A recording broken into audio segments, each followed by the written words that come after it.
It's a famous saying in archaeology that without publication, archaeology is destruction. So there is no difference between me and a smuggler who is digging archaeological site. What is the potential of heritage importance, and specifically in Khyber Pakhtunkhwa? There was a famous British archaeologist, his name was Mortimer Wheeler. According to him, Khyber Pakhtunkhwa is the only region in the whole Asia that it has complete cultural profile, right starting from the Stone Age till the modern time.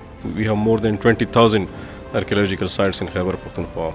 In last 10 years, we published almost 9 books and more than 200 research publications. How is this conservation work going on? The best thing to me is to spread awareness. The awareness level in our community, especially in Khyber Pakhtunkhwa, is increasing day by day. Nobody damaged Swat Museum, which is full of Buddhist civilization, Buddha sculptures. Nobody damaged Chakdara Museum, which was at the heart of conflict area. Nobody tried to damage Peshawar Museum. We are not facing problems from the community. We are facing problems from another government department. How do you see the challenge of these constructed tourist sites? That's where KITE intervene. KITE is here to support these master planning, land use plan, properly where to construct houses, how to construct houses. So there is a special department for protection, promotion to facilitate Kailash culture and Kailash valleys. KITE has provided rescue stations to Kailash Valley. How do you see this ITZs will cover the environment aspect of it, the planning, the sustainability? This is a challenging and new program. ITZ is a very good concept.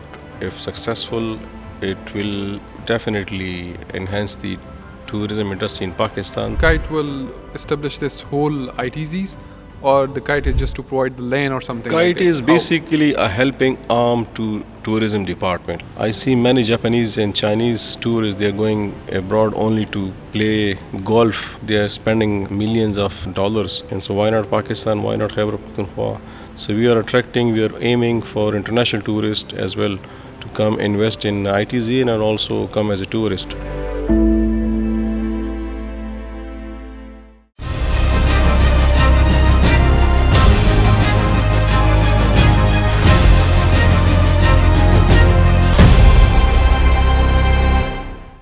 Assalamu alaikum, welcome to our podcast. I'm Sohail Asghar. Today for the special podcast series, we are here in the historical building of Peshawar Museum, and we have very esteemed guests for our podcast, Dr. Abdul Samad, who is leading the archaeology in Khyber Pakhtunkhwa and also the director of KITE. So thank you so much for giving us time and for accepting our invitation for this podcast. You are welcome. When we talk about the archaeology and tourism, and specifically about the archaeology, the one name comes to our mind in Khyber Pakhtunkhwa as Dr. Abdul Samad. Why is that?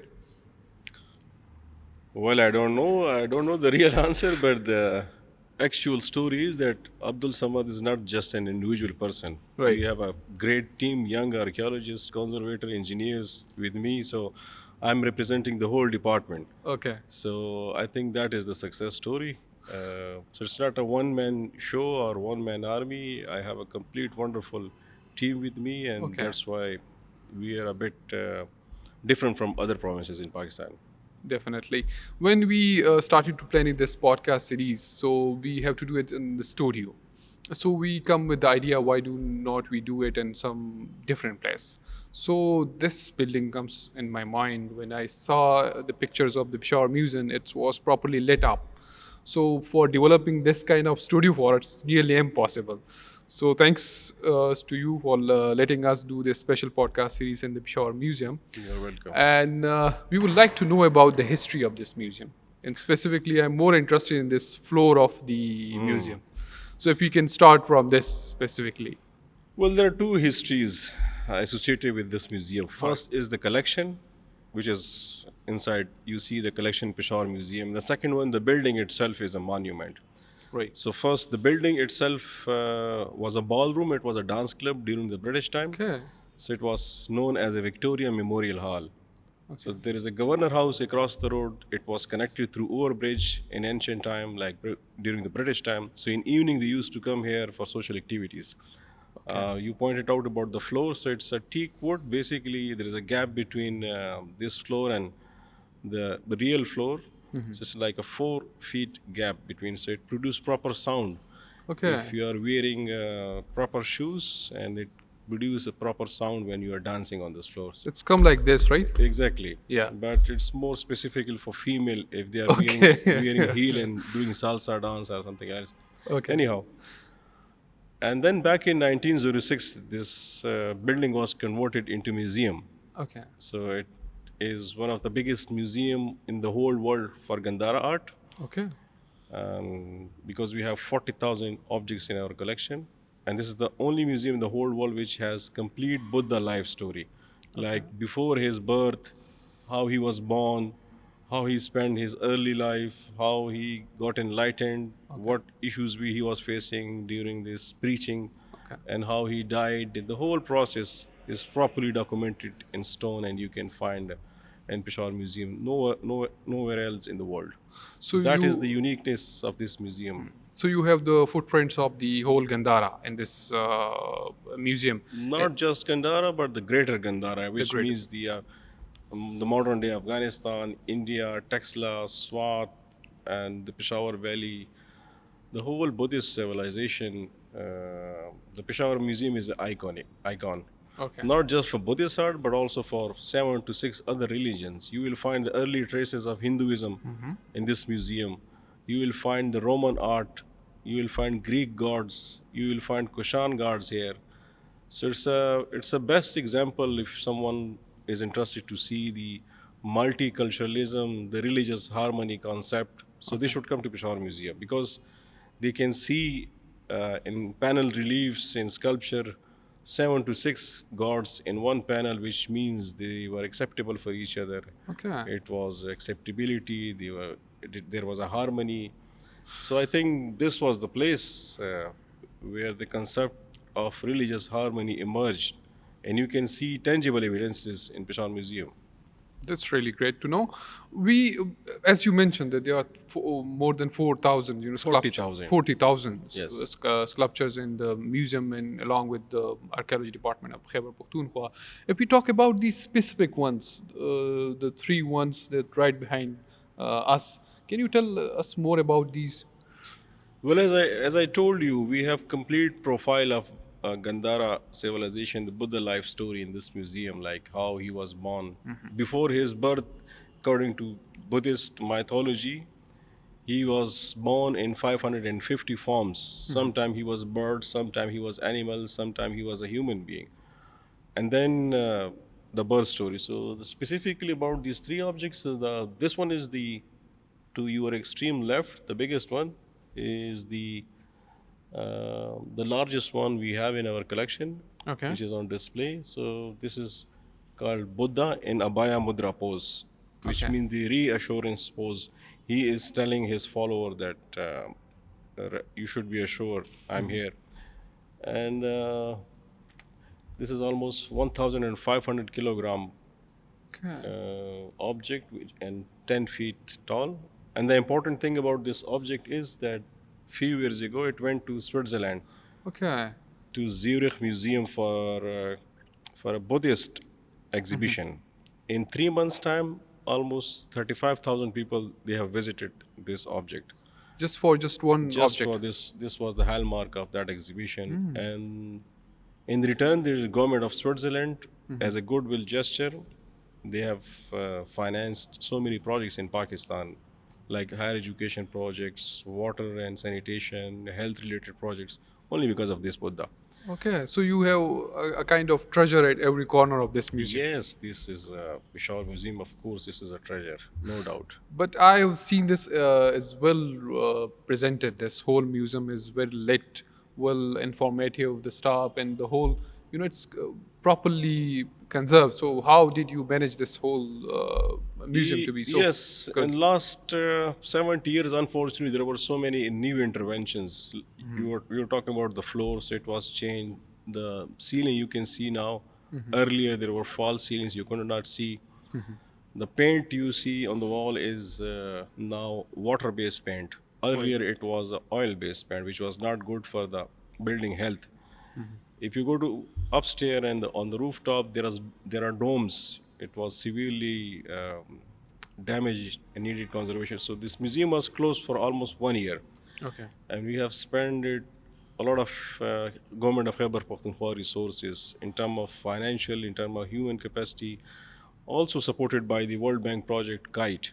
Okay. So we have done reverse conservation. I mean, I would call reverse conservation. So we have removed so many things which were not associated with this building. Okay. And we have also started the nighttime tourism because this building is lit at night as well, if you see from outside, thanks to the World Bank project KITE, which was the main funding source for this project. Now the next phase is to change the showcases of this museum, because we believe the objects in this museum are amazing, unique in the whole world. But the display system, the lighting, the showcases, they are not doing justice. Okay. So now we are going to hire some firm, most probably from China. We are bringing some state-of-the-art showcases, which are specialized showcases for museum, again funded by the World Bank KITE project. So maybe next time you are here for another podcast, you will see a different Peshawar museum, more presentable and up to the standard, like international standard showcases you will find here. Yeah, recently when I visited China, I have seen the few of the museums. They have so properly preserved, Yes, and there, there was a screen that a documentary is playing yes, about that specific object, and there is a yes, 3D screen that how it was used in the past. So yes, there are a lot of things happening around one object. true. So if you can, if you take these all objects, so you can create multiple museums just to explain the beauty of it, the history of it, and the importance of it. This morning I received some guests from China, and we were discussing the same lighting system in showcases. You see, most of the objects went to China for 1 year exhibition, Okay. and these were displayed at the Palace Museum in Forbidden City in China and other cities as well. So almost, according to their calculation, 1 million people they have visited this exhibition in 1 year time. So it was a great news for us. And I went to China to see our exhibition, and I was totally astonished to see our own objects in a different lighting and different showcases, because it was telling totally a different story. But when it came back to Pakistan, unfortunately, we do not have that much technology and resources and these state-of-the-art showcases to I mean, to justify our wonderful collections. So I'm sure uh, very soon we are going to upgrade our few museums, which is like Peshawar Museum, Hun Museum, Mardan, Deir Ismail Khan Museum, Abbottabad Museum. We will be having 5 to 6 different museums. We are upgrading all these museums, and we will have showcases, specialized showcases for museums. And how many museums are restored or rehabilitated till now in the whole province? We have 15 museums now, and 3 museums are under the construction process now. So, Okay. and during the last few years, we have upgraded, developed almost 6 museums. Okay. In the Peshawar Museum, almost 80% work has been done already. The government of Khyber Pakhtunkhwa, they have invested, as I said, a lot of resources.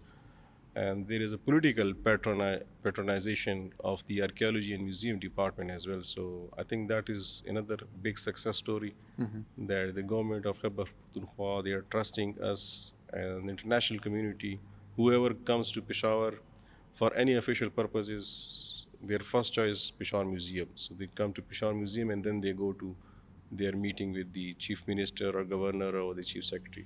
Yeah, I'm here from last 2 to 3 days, so I have seen that a lot of ambassadors are coming, delegates are coming, and the foreign tourists Yes. are coming, and even the school, Yes. children and college students are coming to see this museum. It was a lot difficult to conduct this podcast series Yes, while maintaining I the can imagine. regular work of the museum. Because we have a regular series, this is called Heritage Caravans, where we encourage school to come to Peshawar Museum in free of cost. We are conducting their tour free of cost. There is no charges. So almost 400 students we are receiving almost every day to museums and archaeological sites. That is the average. And we are focusing on the not the private school but the public school, sarkari school जिसको कहते हैं ना, the government run schools, and specifically on female, the age between 6 and 12. That is our target, that they should come to museum and archaeological site and see our history. That's really great.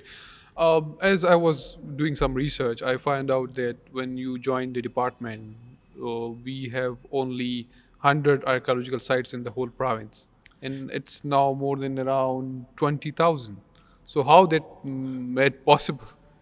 Yes, because when I joined this department almost 10 years ago, there were 92 sites, not 100. According to the list, there were Okay. 92 sites. But when we went to verify these 92 sites, practically, physically, only 50 sites were existing, not even 92. So we started resurveying, redocumenting archaeological sites. So now, according to our record, proper scientific record, proper archaeological survey that we have documented, we have more than 20,000 archaeological sites in Khyber Pakhtunkhwa.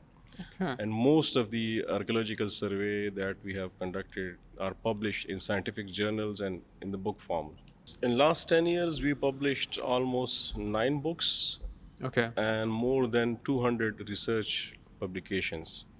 And because of these research publication, we have international collaboration with the Harvard University, with the Bochum University, Germany, with the French universities, with some Chinese university, with Korean, and with different international, with American universities.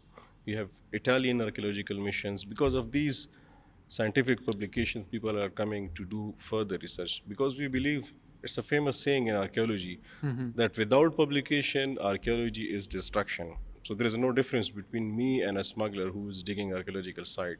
If Okay. you are not publishing your report result, so this is the difference between archaeologist and a smuggler. They are Okay. not publishing scientific reports, and we are publishing scientific reports. Obviously, and obviously, there is no money involved in your Exactly. work. And our job is to do, to reconstruct the history through archaeology, not to dig any archaeological remains, not to find any antiquities, but the archaeologist's job is to reconstruct history layer by layer. So the process is very slow and very scientific. What is the potential of heritage importance, and specifically in Khyber Pakhtunkhwa? Well, I repeatedly mentioned to so many people, like, this is not my saying, but there was a famous British archaeologist. His name was Mortimer Wheeler. Okay. According to him, Khyber Pakhtunkhwa is the only region in the whole Asia, if not in the world, that it has complete cultural profile, right starting from the Stone Age Okay. till the modern time. Like 2.5 million years ago, Okay. we have archaeological remains in the form of caves, when people were living in caves. And then we have settlements. Then we find archaeological earliest Chalcolithic remains, like 8,000 years ago. We have the earliest urbanized culture in the form of archaeological sites in Deir Ismail Khan. Then we have Rehman Deri. And then we have this Aryan civilization. We have Rig Vedas. All the Rig Vedas, they are written in this part of the world, in current Khyber Pakhtunkhwa and in ancient Gandhara.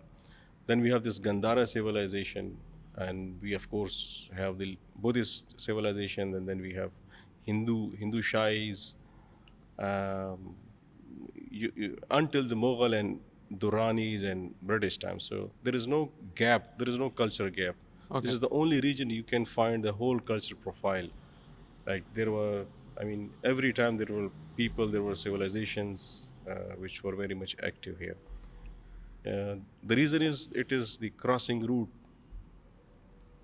of civilization. Okay. Still in modern time, if you see Khyber Pakhtunkhwa, especially Peshawar, is the crossroute. It's a transitional bridge between South Asia and Central Asia. Whoever goes to Pakistan, Afghanistan, or Central Asia, they have to pass through Khyber Pakhtunkhwa and Peshawar. Okay. And they have to leave their marks, they have to leave their influences. Sometime in the form of invaders, sometime in the form of religious journey, in some time as a trader. So you will find different civilization influences here. That's why Peshawar is in Khyber Pakhtunkhwa is so much different from the rest of Pakistan and also from Afghanistan, because it has the quality of absorption. Okay. It has influences from the Pakistan and India, and also from Central Asia and Afghanistan. It's a mixed culture. You will find a mixed thing in Peshawar, and that is because of its absorbing quality. The city itself is having absorption quality. I Okay. mean, I remember there were unfortunately suicide blasts, but the second day everybody was busy in their job, and there were still people were living there. They were still civilized. They were still doing their jobs and everything. You cannot find this resilience anywhere in the world. You can find only this in Peshawar.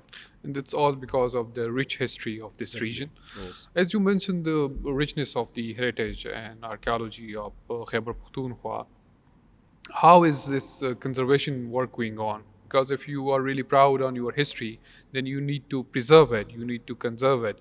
How is it going on, and recently what have you been achieved so far? Well, scientific definition of conservation is something else, which is written in the book. But to me, according to my experience in Khyber Pakhtunkhwa or in Pakistan, the conservation mean awareness. Okay. If you bring awareness through media, social media, print and electronic media, and school visits and all these engagement program, community involvement, then this is conservation. Because only in Khyber Pakhtunkhwa we have 20,000 archaeological sites. So it is not possible for KP government, it is not possible for Pakistan to spend resources on conservation of each and every archaeological sites in Khyber Pakhtunkhwa.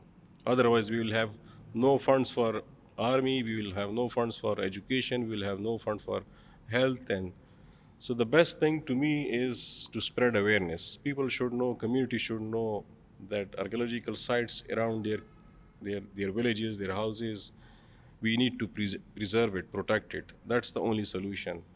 Otherwise, it is impossible for government to do conservation work, to do chowkidari, and I mean to keep eye on every archaeological site. We need to involve community. We need to bring more awarenesses. That is conservation. Then coming to the scientific definition of conservation, we are doing a series of projects in Khyber Pakhtunkhwa. Mostly these projects are funded by the Khyber Pakhtunkhwa government from the last 10 years. During this time, we have almost conserved 20 major archaeological sites in Khyber Pakhtunkhwa. And the second most important project is the KITE, again, World Bank supported project, that is KITE, who is supporting us a lot in conserving major archaeological sites like mosques in Swat, Buddhist archaeological sites, rehabilitating some museums. That is a challenging job as well, because each and every archaeological site need a different approach, different expertise for conservation purpose. For example, you are here in Peshawar Museum, you will need different type of mentality, you need different skills, you need different professionals to do conservation work of the British period building. But if you go to Buddhist site conservation, then you need totally different kind of approach. You need a different team for that conservation. So I think in Pakistan, if somebody says that I'm the conservator, then this will be wrong claim. I don't think anyone can claim that he or she is a conservator. Conservation or conservator is not an individual person. It should be a group of professional experts, starting from the labor, starting from the skilled labor, starting from the architect, engineer, archaeologist, artist. So everybody should be involved in this conservation process, and then they should go for physical. You mentioned kite multiple of times in your answers. Yes. What is basically a kite? KITE is the, as I said, the World Bank assisted project. It's a 100 million project where mostly we are doing the two main roads to enhance the tourism resources and enhance the tourism potential of Khyber Pakhtunkhwa. So there is one road, 22-kilometer road to Mankyal, which is leading towards ITZ. ITZ is a new concept. You must be knowing about the ITZ concept. And second one is at Tandiani.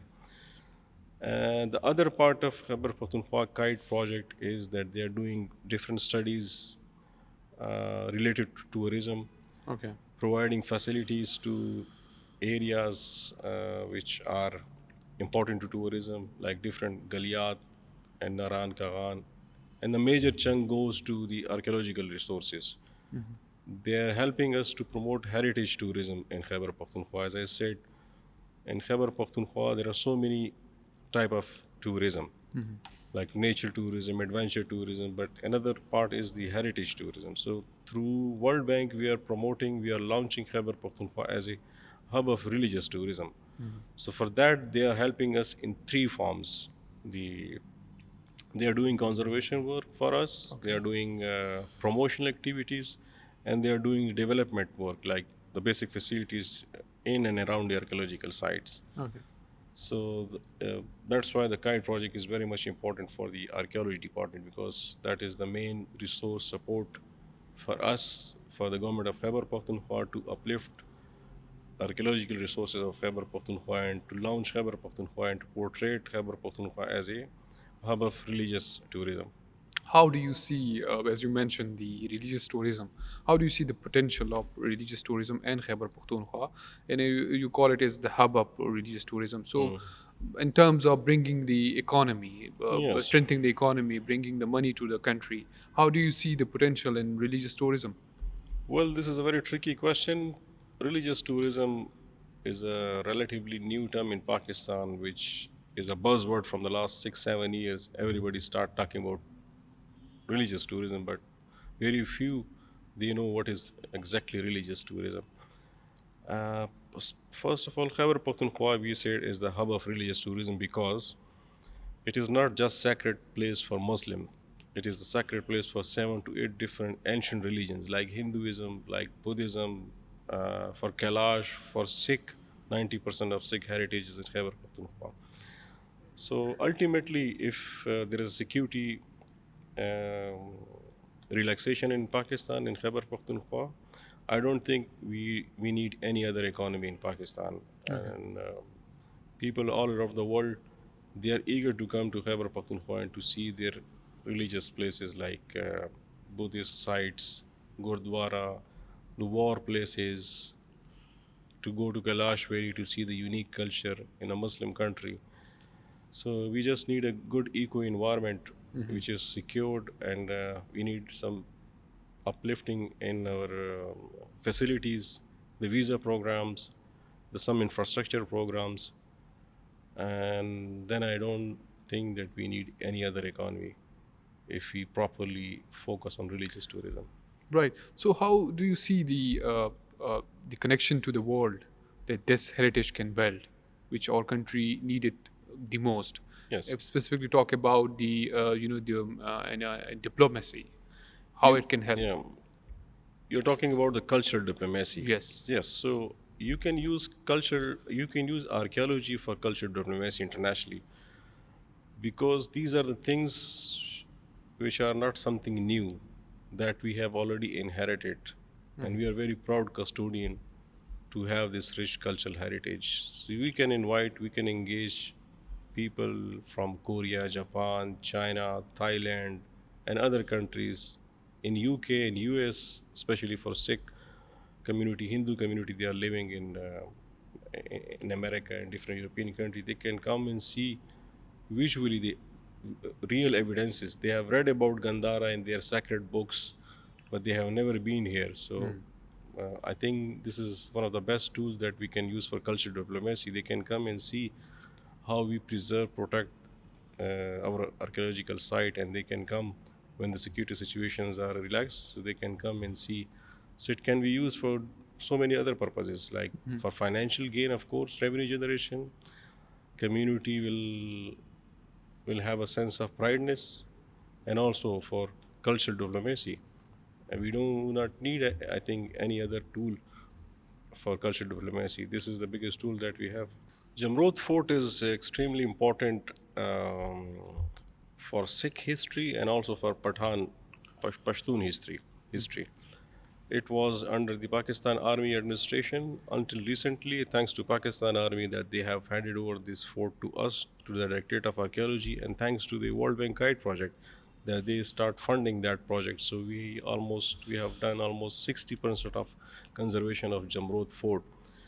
The importance of Jamrod Fort is very, I mean, in a different form, but To me, it is important because the celebrated Sikh general Hari Singh Nalwa, his samadhi is here at the Jamrod Fort. So for Sikh yatris, for Sikh tourists, Jamrod Fort is extremely important. Okay. So, and still we are receiving a lot of Sikh tourists who are coming from America and Canada and going to Jamrod Fort. And I'm sure in coming 1 year time, we'll be done with the conservation work and it will be open for public. Right. And what about you have mentioned some mosques that have been rehabilitated recently. Yes. So this archaeological work is not just limited to the past history, to recent history too. Absolutely. We are very, as I said, we are very proud custodian of our cultural heritage. And as I said, this place is not just sacred for Buddhist and other civilization, but also for Muslims because we have one of the earliest mosques in northern Pakistan, which is 1044 AD, dated back to 1044 AD, which is in Udigram, Swat. Yes.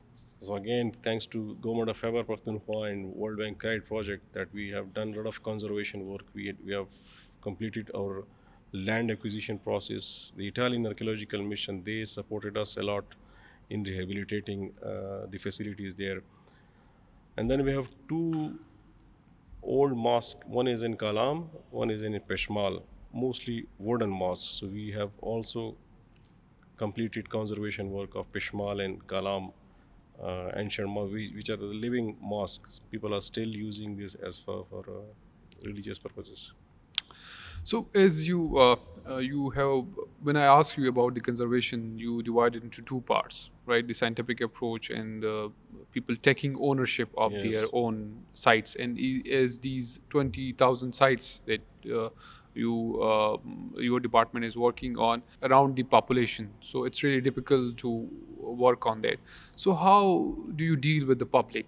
Is it, the people are getting aware about it, it's the people perception is being changed, or it's still there? Because it's really important to take ownership of these sites. If the public take ownership, then it's the easiest way to protect them. You will be surprised. Mostly people may not agree with me, but the awareness level in our community, especially in Khyber Pakhtunkhwa, is increasing day by day. And they are very law-abiding people. We are not facing problems from the community who are doing any damage to archaeological sites. We are facing problem from another government department. For example, the local government, for example, the mining department, for example, the education department, other police department, they are not respecting the archaeological laws and rules and regulation, and they are damaging archaeological sites. So the issue is that we are fighting with another government department. Community, I mean, I was also surprised. They're amazing. I mean, once they know this is important site, they feel proud. I mean, you will see so many people here at Takhtabai Archaeological Site in Peshawar Museum. They are Muslim, but they are taking ownership of this Buddhist heritage that we have. They are very proud to have this cultural heritage around them. So, and plus this new tools like social media, our journalist friends, they are helping us a lot in spreading awareness. So there are so much awareness level. Plus, at the government level, we have the political ownership, as I said in the beginning. There is a political awareness, there is a political ownership in Khyber Pakhtunkhwa from the last 10 years. So that make things totally different for us, and that make us different from the rest of the Pakistan, from other provinces, where unfortunately there is not much awareness, there is not much ownership by the government. We have a lot of resources here. We have young people, we have professional people. I think in other provinces, the issue is that in archaeology department, there are no professional people. They're not archaeologists most of the time. They are from different journal subjects, and they are custodian of archaeological site and museums. So there is a big problem. So a lot of work is being done, and a lot of work needed to be done. Yes. And specifically building the collective approach towards the conservation of these sites. So how do you see the peace and harmony about the different religions in this region? And if we talk about the recent history or the past history, Is there any conflict or any beauty in the religious harmony regarding people, mention Khyber Pakhtunkhwa people that they are not very much flexible to other religions. They portray them as an extremist.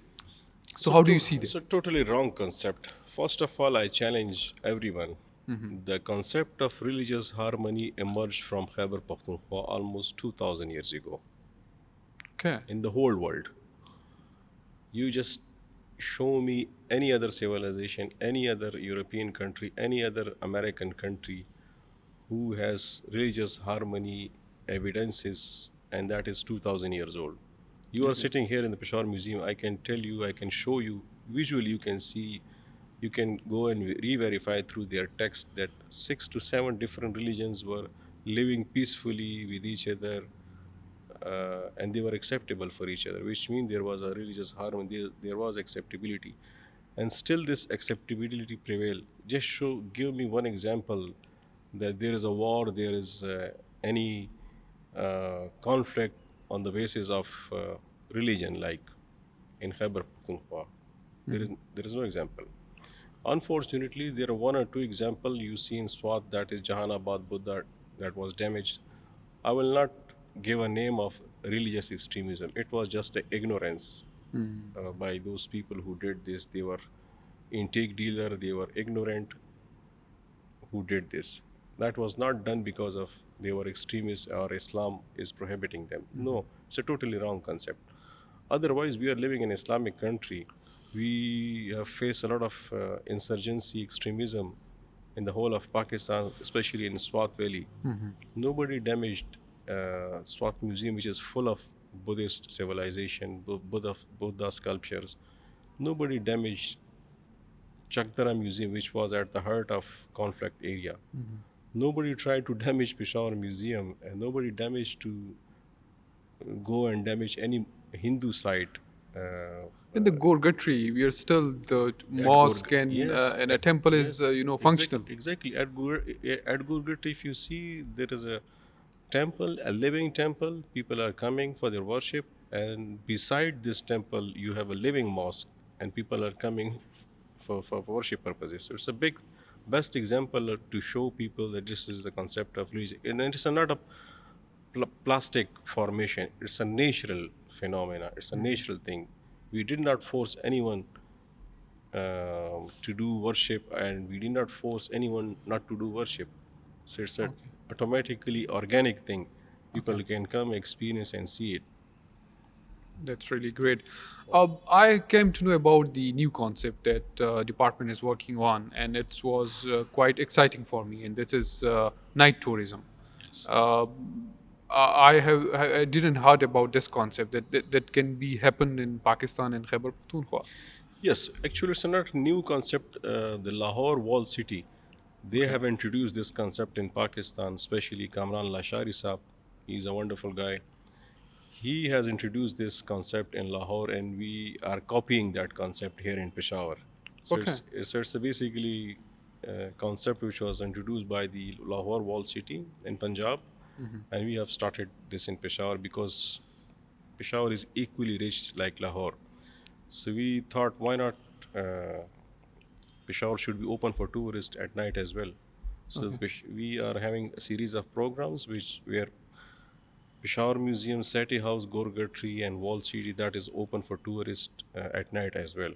So we have series of different programs, and people are coming and enjoying. That program is quite successful. It's a totally community-based and entrepreneur-based program. The government is not spending any money. We are just opening our museum. Our staff is here to facilitate tourists, and we are receiving like 200 to 300 tourists during this nighttime tourism program. But it's really important to have a better lighting of these specific buildings. So all these three sites that I have mentioned, like Peshawar Museum, Gorgatri, and Seti House, these are properly lit, scientifically illuminated through World Bank KITE project, and that's why we have opened all these sites for nighttime tourism. And any other project they are planning to, have? Yes, there are two other. Almost in 2 months' time, we will be done with the Takhtbai World Heritage Site. It will be illuminated properly at night, so we will start nighttime tourism at Takhtbai. And the next one is Jamal Gadi Buddhist Site, which you can see and appreciate from Swat Motorway as well. if it is properly led. As we talk a lot about the archaeology and heritage and the conservation and preservation work has been done, but as you mentioned, KITE. So, and you are leading the KITE project in Khyber Pakhtunkhwa. So, you can tell more about the KITE in the sector of tourism, overall tourism of Khyber Pakhtunkhwa.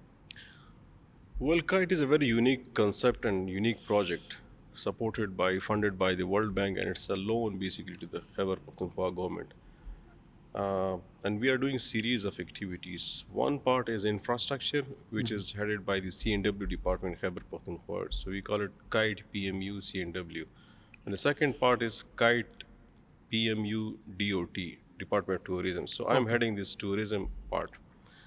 So as I said, they are doing series of activities. One is infrastructure, of course. They are investing money on infrastructure in new tourist area. They are opening new tourist venues in Khyber Pakhtunkhwa, like the ITZ's concept is very much new in this region. Okay. And they are going to construct roads to these ITZs. So one is the Mankyal and second one is Tanyani. Other thing, infrastructure, is the development work at the archaeological site conservation. That is also, and that is the unique aspect, unique help. KITE is also supporting different studies related to tourism, like master planning, waste management, spreading awareness, capacity building of the different stakeholders. Like now in Khyber Pakhtunkhwa, we have different authorities for tourism promotion purposes. One is Culture Tourism Authority, other Galyard Development Authority, we have Kumrad Development Authority, we have Kailash Development Authority, Kagan Development Authority, Upper Swat Development Authority. So KITE is supporting all these different authorities which are working for tourism promotion, especially enhancing their capacities, providing them trainings, providing them equipments. Also, KITE has played a vital role in this emergency COVID program. So they have spent like $6 million in emergency when there was a COVID. So, and the government of Khyber Pakhtunkhwa was in emergency situation. And for tourist facilitation, they have established, KITE has established 5 different stations, rescue stations, properly well-equipped stations with the proper staff in different valleys in Khyber Pakhtunkhwa, especially in tourist valley. And then they have provided different facilities, different equipments, machineries, like snow clearing machinery you will see in Swat. Like before KITE project, these valleys were closed during the winter. So it was only summer tourism. Because of these interventions, KITE support program, the government of Khyber Pakhtunkhwa initiatives, now you can visit anytime to all these tourist area, because the roads are open because of these snow clearing machinery. Other than that, they're doing on basic infrastructures, like, as I said, the road infrastructure, archaeological sites development, museum uplift program, but also establishing different other programs like toilets. Toilets at the tourist destination, these are very much important facilities, basic facility, in fact, for tourists going to all these things. So almost 80 toilets were installed during all these time. Other than that, we have very successful program through KITE, that is 1422 program. So anyone in the whole of Pakistan, they can call 1422 before going to any tourist destination. They can ask about tourist like facilities, they can ask about hotel, they can ask about the weather, they can ask about the road condition and everything. So they will be properly facilitated through this program. So that is very much successful program that KITE has launched already. If someone is stuck in tourist area, they can call 1422. It's a 24-hour service, and they will be within no time they will be there to facilitate and help them. So these are the major programs that KITE is supporting Khyber Pakhtunkhwa government. As you are leading the KITE, we have seen the tourism sector of Khyber Pakhtunkhwa it quite facing a lot of challenges. In the recent times, we have seen that Kalam is overgrown, You see there is overpopulated. There is the forest of concrete has now Yes. developed, and now you cannot see the natural beauty of the Kalam. So how do you see the challenge of these over constructed tourist sites? And in the near future there will be no tourism sector, no beauty that the people can visit and see. You are right, absolutely. We call it mushroom growth, Okay. haphazard mushroom growth, unplanned construction in all these area.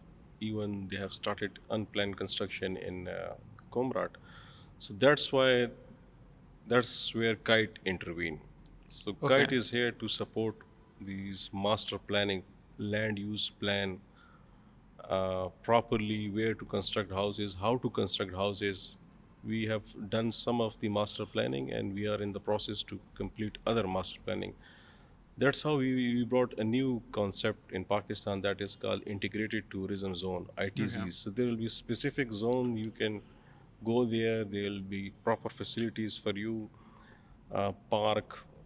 There will be some health centers. There will be some 5-star, 3-star, or 2-star hotel. There will be theme park, different activities in one area, in one zone, with all these facilities, with all rescue, with health facilities, security facility. So this will ultimately help Kalam, Naran, and other Murray area for mushroom growth. There will be legislation to stop these mushroom growth and to divert tourists to other places like ITZs and other places. That's So, why we are huh. opening new venues, just not to focus and overburden areas like Kalam and Naran and all these areas.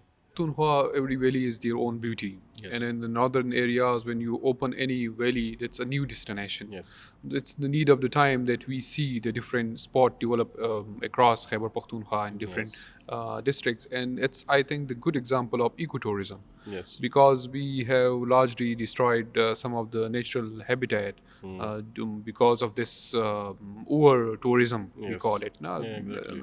so how do you see this that this ITZs will cover the environment aspect of it, the planning, the sustainability? Of Yes. course, it's the major point. This is a challenging and new program. ITZ is a very good concept. If successful, it will definitely enhance the tourism industry in Pakistan. So, first, we have tried to open all these areas for all 12 months, especially in winter.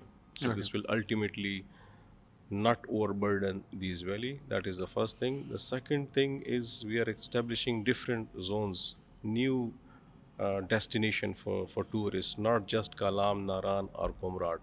So we are establishing different zones like in Mankyal, there is a Tandiani concept, there is one in Chetral. So tourists will be divided in different zones. If somebody is interested in cultural tourism, they can go to another area. If somebody is interested to do adventure tourism, they will go to different valleys. So this way, we will have controlled tourism, and there will be through bylaws there will be stoppage of illegal construction and mushroom growth of And there will be construction. proper waste management.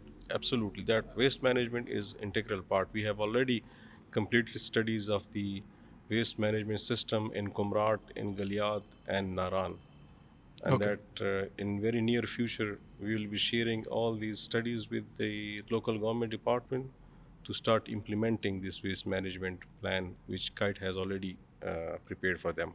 So the kite will establish this whole ITZs, or the kite is just to provide the land or something like KITE this? is How? basically a helping arm to tourism department. Like Okay. culture and tourism department is the main department, and KITE is here to support them.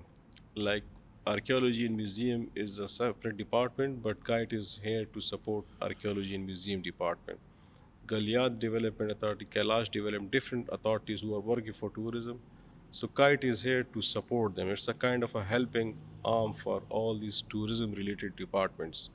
So it can be culture tourism, archaeological tourism, it can be ecotourism, it can be nature-based tourism, it can be adventure tourism. So KITE is here to support all kind of tourism department that are working in Khyber But it will Pakhtunkhwa. be very difficult to establish this whole spots because it will be hotels, infrastructure, parks, the adventure sports and all that.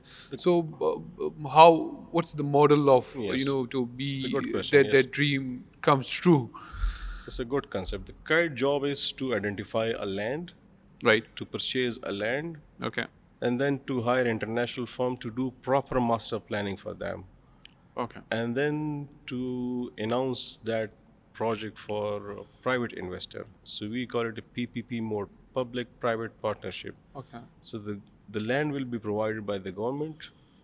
Basic facilities like electricity, water and waste management, roads, everything will be provided by the Khyber Pakhtunkhwa government.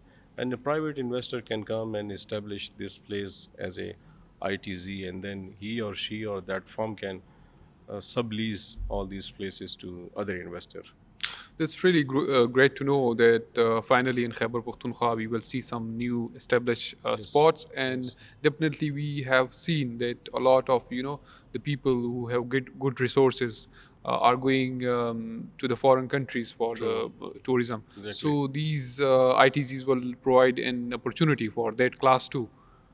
Inbound and outbound tourists. I mean, I see many Japanese and Chinese tourists. They are going abroad only to play golf. They are spending millions of dollars just on their vacation. So why not Pakistan? Why not Khyber Pakhtunkhwa?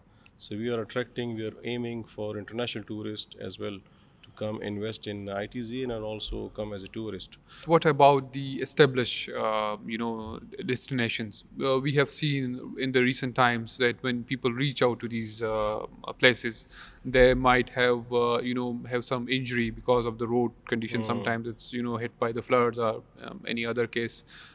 People didn't have properly medical health care, and sometimes even doesn't have washrooms on Yes. the way to reaching out to Kalam, Chitral, and any other place. So, how do you see that It's a difficulties? very important point that you have highlighted. Security, safety, and basic facilities, these are must when you go with the family for any vacation and tourist place. So, Kite has done a lot in this regard. As I said in the beginning, we have established like 80 different washrooms for male and female, for also for specially abled people in Khyber Pakhtunkhwa and all these major destinations. And for security and for health surety, we have established rescue stations where they are properly equipped with medical equipments, they are properly equipped with emergency equipments, they are properly equipped with the road clearings machinery, they are very much equipped with the snow clearing machinery. So, and it helped ultimately the local community and the local business community. I mean, they are the end beneficiary of all these facilities that KITE has already provided. The hotels are open now, roads are open now, and then we have established 11222, 1422, this emergency tourist emergency helpline. KITE has established there. So if there is any emergency regarding road, floods, security, health-wise, anyone can call, and within few minutes they will be rescued. There will be proper team for them. Recently, we have seen the potential of winter tourism. Yes. But most importantly, we have seen that when people reach out to these destinations, they have been blocked by the snow, heavy snow. So, how the department is countering that challenge? Yes, as I said, KITE has invested a lot of money on machinery, Okay. which include the road clearance machinery and also snow clearing machine. These are the state-of-the-art machines which are used in Europe and America for road clearance that we have already purchased and provided to different tourist destination, different authorities, to different government departments. And now, if you go and see, mostly these valleys are open, or after snow, immediately after 2 or 3 hours, roads are clear and open, and people can go and travel. Right. And what about the new treks? Sometimes it's really, if you talk about specifically Kalam, so it's really overcrowded. You just have the river banks populated Yes. by this hotel culture, and then the Ushu forest is the only destination. But we have a lot of valleys in the I Kalam and the think, yes, surrounding. I think the concept of ITZ will relax Kalam and all these major destinations, and people will go ultimately. Tourists will be diverted to ITZs, especially to Mankyal in Swat, Upper Swat area. The government has already, KITE project has already constructed 60% of road, and probably within 2 years this road will be completed and ITZ will be established. So ultimately it will reduce the tourist flow on Kalam Bazar and Ushu area and also in Naran Kagan. So people will go to, they will have other options as well. We have very different community, Kailash community in Chitral, and this is the only, the most important attraction in our northern areas. And they have been facing a lot of problems because they need to be protected. So, what department is doing in that regard? Not just Kailash, the whole Chitral Valley is very much unique. Geographically, environment point of view, beauty wise, the people are amazing. They are totally different from the rest of Khyber Pakhtunkhwa and from the very enthusiastic, full of energies, educated people. And then we have a Kailash community. Again, one of my favorite place. Only 4,200 people are Left. recently the Kailash Development Authority. They have documented of I think 4,200 people are living in 3 different valleys of Kailash, like Bamburet, Rambur, and Berir Valley. So the government is doing a lot to promote and to preserve the rich cultural heritage of Kailash Valley. The first thing is that they have established Kailash Development Authority. So there is a special department for protection, promotion to facilitate Kailash culture and Kailash valleys. So there's a proper director general, there are proper posts. KITE has provided a lot of resources, like KITE has helped to do proper master planning for building bylaws and planning. KITE has provided the rescue stations to Kailash Valley, ambulances for emergency, and also the road clearing machinery, snow clearing machinery. Apart from that, the Directorate of Archaeology and Museums, they have purchased their sacred areas which were not their property, and these properties were very much important for them, for their rituals, for their festivals, and they were facing a lot of problems. So the government of Khyber Pakhtunkhwa, Directorate of Archaeology, they have purchased that areas and handed over to the community. Other than that, the Directorate of Archaeology and Museum is doing the tangible conservation work on the Kailash culture. So we are rehabilitating some of their Jastakan, their temples. Apart from that, Culture Tourism Authority, they have their camping pods there for tourism promotion purposes. They are celebrating their major festival, not celebrating but facilitating, in fact, with the help of district government. So government is focusing a lot on Khyber Pakhtunkhwa,